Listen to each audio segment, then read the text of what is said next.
عورتوں کے جو حیض و نفاس کے مسائل ہیں ان کو بھی اللہ تبارک و تعالیٰ نے اسی پارے کے اندر بیان فرمایا. کچھ طلاق کے مسائل بھی اللہ کریم نے اسی پارے نام رکوع سے آگے جا کے ان ساری چیزوں کو اللہ کریم نے بیان فرمایا. اور پھر یہ بھی ارشاد فرمایا حیض و نفاس مسائل اور طلاق ان ساری چیزوں کو بیان کرنے کے بعد فرمایا کہ ان کے مسائل گویا سیکھ لو، اس پر عمل کرو. اور فرمایا تلک حدود اللہ، یہ اللہ کی حدیں ہیں. فلا تعتدوها، اللہ کی حدوں سے آگے نہ گزرنا. یہ وہ باؤنڈری ہے جو اللہ نے بنائی ہے، یہ حکم وہ ہیں جو رب نے دیے ہیں، تو ان سے آگے نہ جانا. تو بالتفصیل ان ساری چیزوں کا یہاں بیان فرمایا گیا. اور وہ مسائل جو بڑی تیزی سے لوگ الجھا دیتے ہیں ان کا بھی اللہ کریم نے یہاں ذکر فرمایا. بیچ میں کچھ آیات ایسی ہیں جو زیادہ توجہ کے قابل ہیں اور ہماری روزمرہ کی زندگی میں ہمیں ان کی بڑی اشد ضرورت ہے، جو اگرچہ مسائل فقہ تو نہیں لیکن ضرورت کے لحاظ سے، روزمرہ کے اخلاقی رویوں کے لحاظ سے اس کی بڑی ضرورت ہے. ان چند آیات کا بھی ہم نے انتخاب کیا، انشاءاللہ اس پر بھی کچھ بات کرتا. پھر اس سے آگے جب ہم بڑھتے ہیں تو اللہ تبارک و تعالیٰ نے تھوڑے سے مسائل حج بیان فرمائے. پھر اس سے آگے جا کے اللہ تبارک و تعالیٰ نے اپنے رب ہونے کی کچھ نشانیاں، کچھ علامتیں بیان فرمائیں. اور وہ والی علامتیں بیان فرمائیں جو انسانی شعور کے مطابق ہیں، جن کو انسان روز دیکھتا ہے.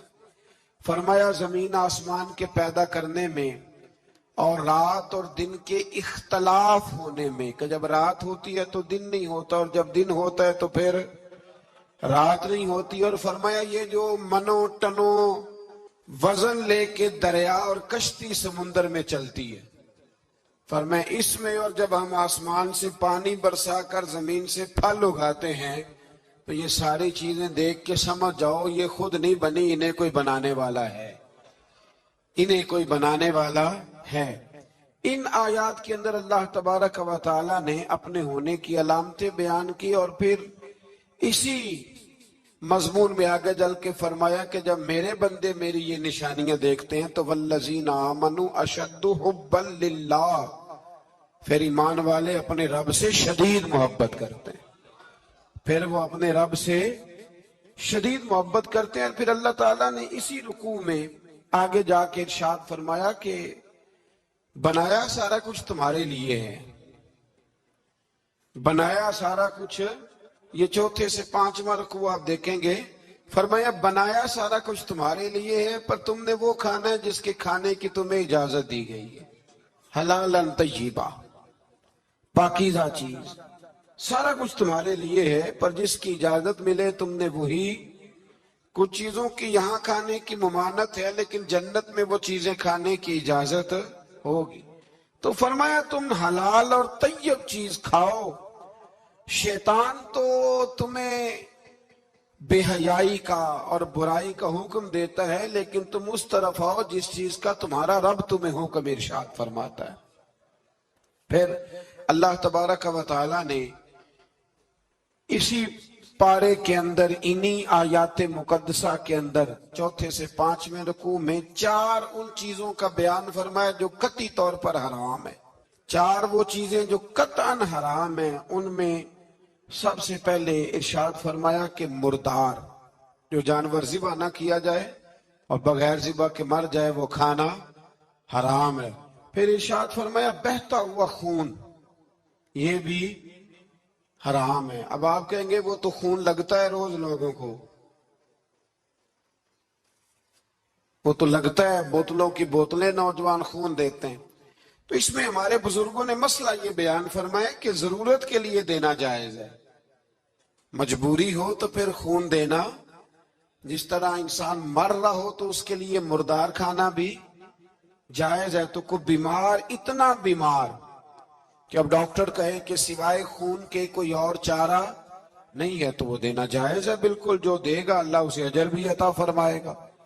تو اسی طرح تیسرے نمبر پر سور کا گوشت،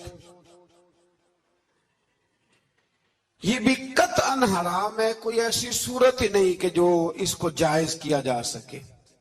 اور پھر اللہ تبارک و تعالیٰ نے اسی آیت میں اس کا بھی ذکر فرمایا جس پر لوگ عقیدے کے لحاظ سے بڑا دھوکہ دیتے ہیں، فرمایا وما اہل بہ لغیر اللہ، اور وہ جس پر وقت ذبح غیر اللہ کا نام لیا جائے، جس پر وقت ذبح، جس پر غیر اللہ کا نام لیا جائے وہ جانور بھی حلال ہے۔ اس آیہ مبارکہ کو سامنے رکھ کے نا بڑا الجھاؤ پیدا کیا جاتا ہے، جس پر غیر کا نام آ گیا وہ حرام ہو گیا، لہذا کسی نے کہہ دیا کہ یہ بکرا غوث اعظم کے نام کا رکھا ہے تو یہ حرام ہے، اور کسی نے کہا کہ یہ میں نے 11ویں شریف کے لیے دمبا رکھا ہے قربانی حضور غوث اعظم کے سال ثواب کے لیے دوں گا تو یہ درست نہیں۔ تو بھئی یاد رکھو وقت ذبح، یہاں تمام مفسرین نے یہی لکھا ہے کہ وقت ذبح کسی اور کا نام لیا تو پھر وہ حرام۔ دیکھیں نا کسی بندے نے اگر کہہ دیا کہ یہ دمبا زید کا ہے، 4-5 دمبے بکرے گھوم رہے تھے، کسی نے کہہ دیا زید کا ہے، یہ بکر کا ہے، یہ عمر کا ہے، یہ سعد کا ہے، اب کیا یہ لفظ کہنے سے وہ حرام ہو جائے گا؟ روز کہتے ہو کہ نہیں کہتے؟ وہ عجیب فلسفہ ہے نا لوگوں کا۔ اگر آپ نے کہہ دیا غوث پاک کے سال ثواب کے لیے ہے تو پھر وہ حرام ہو گیا جی۔ تو اگر یہ کہا جائے کہ میں نے بیٹے کے کے لیے رکھا ہے،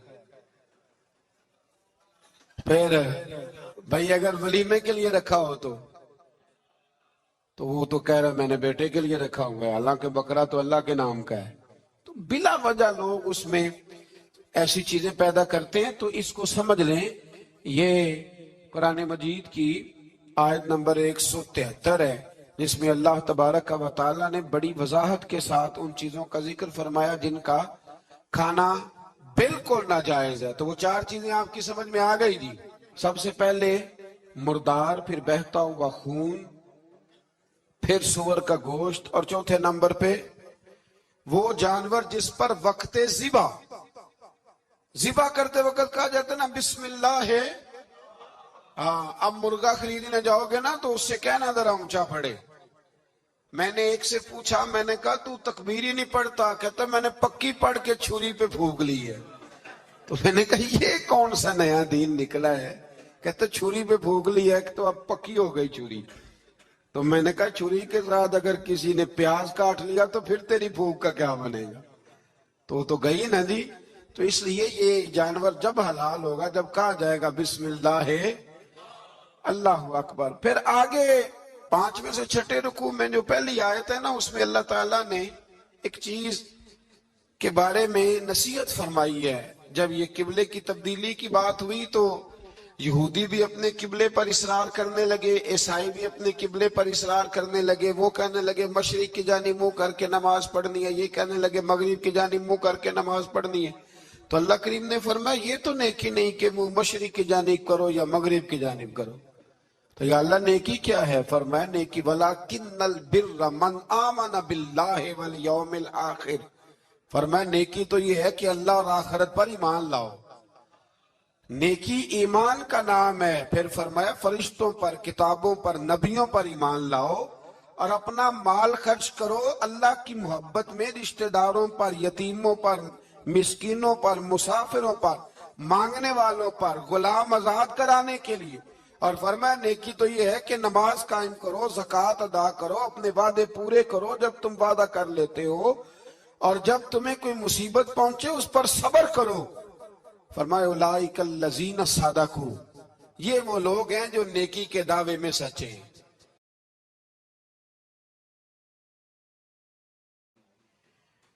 ایک دن ظہر کی نماز حضور پڑھا رہے تھے تو دل میں خیال آیا کہ اللہ کبھی قبلہ تبدیل ہو جائے۔ 2 رکعتیں حضور نے بیت المقدس کی جانب منہ کر کے نماز پڑھی، اور حضور نے جیسے ہی اپنی توجہ آسمان کی طرف فرمائی تو رب کریم نے فرمایا محبوب ہم آپ کا بار بار آسمان کی طرف دیکھنا ملاحظہ کر رہے ہیں، آپ جدھر منہ کریں گے ہم ادھر ہی قبلہ بنا دیں گے۔ تو اللہ تبارک و تعالیٰ نے قبلے کو تبدیل فرما دیا اور فرمایا یہ آزمائش ہے، یہ آزمائش ہے پیروی کرنے والوں کے لیے۔ بہت سارے لوگ ایسے ہوں گے جو الٹے پاؤں پھر جائیں گے کہ کل قبلہ اور تھا اور آج قبلہ اور ہے، لیکن بہت سارے ایسے ہیں، بلکہ سارے ہی ایسے ہیں، انہوں نے سوال ہی کوئی نہیں کیا۔ ان کی توجہات کا قبلہ میرے نبی کریم علیہ السلام کی ذات ہے، کوئی سوال نہیں کیا، حضور کے پیچھے صحابہ نے نمازیں ادا کی۔ پھر انہی دو رکوعوں کے اندر اللہ تبارک و تعالی نے اس بات کی بھی وضاحت فرمائی کہ اب مسلمان جہاں کہیں سے بھی آئیں وہ اپنا رخ مسجد الحرام کی طرف کر لیں، بیت اللہ شریف کی طرف کر لیں اور اسی طرف منہ کر کے وہ نماز پڑھیں۔ اور انہی ابتدائی دو رکوع جو ہیں ان کے اندر اللہ تعالیٰ نے یہ بھی بیان فرمایا کہ مسلمان درمیانی امت ہے، امت وسط ہے، اس کا ہر کام افراط و تفرید سے پاک ہے، یہ ہر کام میں معتدل ہے۔ اور اسی کے اندر اللہ نے یہ بھی بیان فرمایا کہ قیامت میں باقی جو ساری امتیں ہوں گی وہ سرے سے مکر ہی جائیں گی کہ ہمیں تو کسی نے تبلیغ کی نہیں، وہ اپنے انبیاء کرام علیہ السلام کا تبلیغ کرنا بھول ہی جائیں گے، وہ مکر جائیں گے۔ تو رب کریم پھر نبی کریم علیہ السلام کی امت کو ارشاد فرمائے گا کہ کیا تم گواہی دیتے ہو کہ نبیوں نے تبلیغ کی؟ تو اللہ تبارک و تعالی اس امت کے علماء کی، صلحاء کی، صوفیاء کی، اولیاء کی گواہی پرانے انبیاء کرام کے حق میں قبول فرمائے گا۔ یہ قرآن مجید پڑھ رہا ہوں، اس امت کے اولیاء، صوفیاء، علماء، راسخون فی العلم، یہ لوگ اٹھ کے گواہی دیں گے کہ ہاں اے اللہ، انبیاء کرام نے تبلیغ کی تھی اور تیری دعوت کو انہوں نے لوگوں تک پہنچایا تھا۔ تو اس وقت باقی ساری قومیں یہ بھی اعتراض کریں گی کہ اللہ یہ تو بعد میں آئے تھے، انہیں کیسے پتا چلا کہ ہمارے انبیاء نے تبلیغ کی ہے؟ تو رب فرمائے گا ہاں بھی بتاؤ تمہیں کیسے پتا چلا؟ اور امت بول کے کہے گی ہمیں مدینے والے محبوب نے بتایا ہے، ہمیں نبی کریم نے بتایا ہے، شہداء علی الناس۔ تو امت گواہی دے گی وَيَكُونَ الرَّسُولُ عَلَيْكُمْ شَهِيدًا، اور فرمایا پھر میرے رسول اپنی امت پر گواہی دیں گے، پھر نبی کریم علیہ السلام امت پر گواہی دیں گے، اور اس طرح اس امت کی گواہی اللہ تبارک و تعالی قبول فرما کے باقی سارے انبیاء کرام علیہ السلام کے تشریف لانے کو قبول فرمائے گا، اور اس گواہی کو منظور کر کے اب امتوں پر حد جاری کی جائے گی کہ تمہیں تبلیغ کی گئی تھی، پھر تم نے اس بات کو قبول کیوں نہ کیا۔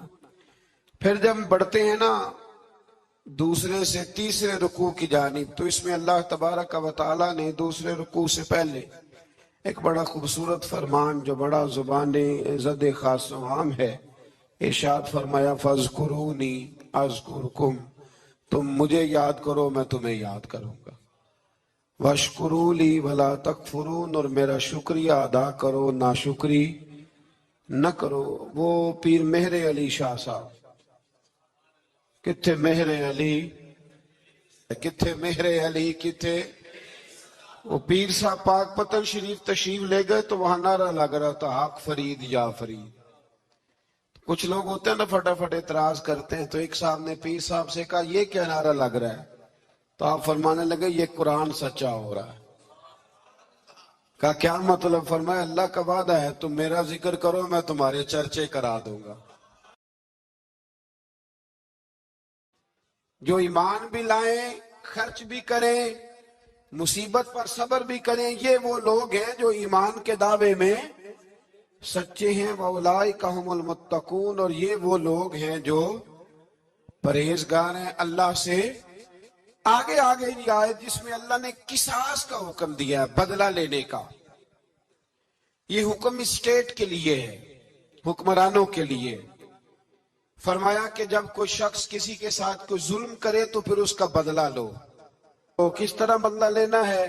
فرمایا الحر بالحر والعبد بالعبد والانثى بالانثى، آزاد کے بدلے آزاد، غلام کے بدلے غلام، عورت کے بدلے عورت۔ ہاں اگر کوئی وارث معاف کر دے تو بات الگ ہے، ورنہ بدلہ لو۔ اور قرآن مجید نے یہاں ارشاد فرمایا کہ اگر تم بدلہ لو گے تو زندگی ملے گی، تمہیں زندگی ملے گی۔ اگر حکمران مجرموں کو سزا دیں گے تو باقی لوگوں کی زندگی محفوظ رہے گی، بچے گی۔ حکم دیا گیا یہاں کہ بدلہ لیا جائے۔ پھر جب ہم چھٹے سے 7ویں رکوع کی طرف چلتے ہیں تو اس میں اللہ نے روزے کا حکم دیا، رمضان کی فضیلت بیان کی، اور ارشاد فرمایا گیا کہ جو روزہ نہ رکھ سکے وہ فدیۃ طعام مسکین، جو تو مریض ہو بیمار ہو وہ تو اتنے روزے جو ہے وہ اگلے دنوں میں رکھ لے۔ اور آگے جا کے یہ بھی بتایا گیا کہ جو زیادہ ہی بیمار ہو پھر وہ ایک مسکین کا فدیہ دے دے، کھانا دے دے۔ پھر اسی آیہ کریمہ میں رب کریم نے فرمایا اگر تم مجھ سے دعا مانگو گے اسی رکوع میں تو فرمایا میں تمہاری دعاؤں کو بھی ضرور قبول کروں گا۔ پھر اسی میں بتایا گیا کہ رات کے وقت تمہیں کھانے کی بھی اجازت ہے اور عمل زوجیت کی بھی تمہیں اجازت دی جاتی ہے۔ اسی طریقے سے پھر آگے اللہ تبارک و تعالی نے حج کے مہینوں کے بارے میں علامتیں ارشاد فرمائیں اور مسائل حج کچھ آگے جا کے بیان کی۔ اور ایک اور غلط رسم لوگ رسمیں بنا لیتے ہیں نا، ایک اور رسم تھی کہ یہودی اور عیسائی جب حج کرتے تھے نا احرام باندھ لیتے تھے، پھر دروازے سے گھر میں داخل نہیں ہوتے تھے، اوپر سے چھلانگ لگا کے کہ اب ہم پاک ہو گئے۔ تو دروازہ چونکہ گناہگار ہے، اس کے بیچ سے گناہگار آتے جاتے رہے ہیں، لہذا دروازے سے نہیں گزرتے تھے۔ تو اللہ کریم نے فرمایا یہ کوئی نیکی نہیں، یہ کوئی طریقہ نہیں کہ تم دروازوں سے نہ گزرو، وَلَٰكِنَّ الْبِرَّ مَنِ اتَّقَىٰ۔ دروازے کے اوپر سے چھلانگ لگانا نیکی نہیں، بلکہ نیکی تو یہ ہے کہ اللہ سے ڈرنا شروع کر دو۔ حج کے بعد پاک صاف ہو جاؤ، ڈرنا شروع کرو، یہ اصل میں نیکی ہے۔ تو پھر اللہ تبارک و تعالی نے حج کے مسائل کافی تفصیل کے ساتھ، چونکہ وہ فقہی مسائل ہیں اور پوری اس کی جزیات ہیں، لہذا وہ ایک نشست میں کرنے کی بات نہیں۔ تو رب کریم نے وہاں مشعر حرام کا بھی ذکر فرمایا اور ان سب چیزوں کی طرف نشاندہی فرمائی جن پر توجہ کرنا امت مسلمہ کے لیے بڑا ہی ضروری ہے۔ پھر آگے 8ویں رکوع تک یہ باتیں مختلف انداز میں چلتی رہی۔ پھر 9ویں سے 10ویں رکوع میں ایک بات رب کریم نے یہ ارشاد فرمائی کہ میں نے کافروں کی نظر میں نا جب انہوں نے میری نافرمانی کی ہے، میرے کلمہ نہیں پڑھا، میرے محبوب کو نہیں مانا، قرآن مجید کو نہیں مانا، تو فرمایا میں نے دنیا کی زندگی ان کے سامنے مزین کر دی۔ یہ بڑی سمجھنے والی بات۔ فرمایا زُيِّنَ لِلَّذِينَ كَفَرُوا، وہ جنہوں نے کفر کیا تھا نا ان کے لیے زینت دے دی، کسے؟ حیات الدنیا، دنیا کی زندگی کو اللہ نے نا ان کے لیے حسین کر دی، انہیں بڑے اچھے لگتے ہیں، یہ میری جائیداد ہے، یہ میرا باغ ہے، او میری حویلی ہے، یہ سارے میرے جناب بنگلے۔ فرمایا یہ چیزیں ہم نے کافروں کی نظر میں پھر پیاری کر دی۔ سمجھیے گا بات، یہ کافر کا طریقہ ہے کہ وہ دنیا داری کا مال دیکھتا ہے تو اس کی آنکھیں کھل جاتی ہیں، بڑا راضی ہوتا ہے۔ مومن کا یہ طریقہ، مومن کس بات پہ راضی ہوتا ہے؟ اللہ تبارک و تعالیٰ کی رضا پہ مومن راضی ہوتا ہے۔ اس چیز کو اللہ کریم نے یہاں بیان فرمایا۔ پھر اس سے آگے جو حرمت والے مہینے ہیں ان مہینوں کا ذکر کیا گیا۔ پھر اللہ تبارک و تعالیٰ نے جوے اور شراب کو حرام قرار دیا۔ 219 نمبر آیت ہے، اسی رکوع میں اللہ تبارک و تعالیٰ نے اس کا بھی تذکرہ فرمایا۔ یہ تفصیل کے ساتھ تذکرے جاری رہے۔ پھر اسی طرح تو جب کہا نا کہ طالوت کو ہمارا بادشاہ بنایا گیا تو دلیل کیا ہے؟ تو قرآن کہتا ہے کہ حضرت شمویل علیہ السلام نے فرمایا کہ تمہارا ایک تابوت تھا، ایک صندوق تھا تمہارے پاس، وہ صندوق تمہارا قوم ممالکہ اٹھا کے لے گئی تھی۔ ان کے بادشاہ ہونے کی دلیل یہ ہے کہ اللہ تمہارا وہ صندوق تمہیں واپس کر دے گا، وہ تمہارا صندوق تمہیں واپس کر دے گا. اس صندوق میں کیا ہے؟ وہ حضرت آدم جنت سے ساتھ لے کے آئے تھے. اس میں تھا کیا؟ تو قرآن مجید کہتا ہے کہ اس کے اندر نہ حضرت ہارون علیہ السلام اور حضرت موسیٰ علیہ السلام کے تبرکات تھے. تبرکات. کل میں ایک مولوی دیکھ رہا تھا بیچارہ، ایک بندہ نا مسجد نبی کے ساتھ غلاف اور شاید کوئی کفن تھا، وہ مسجد نبی کی دیواروں سے ماس کر رہا تھا. تو وہ کہہ رہا تھا نہیں اس سے کیا ہوتا ہے، تبرک کوئی چیز نہیں، اچھے اعمال کی وجہ سے بندہ بخشا جائے گا.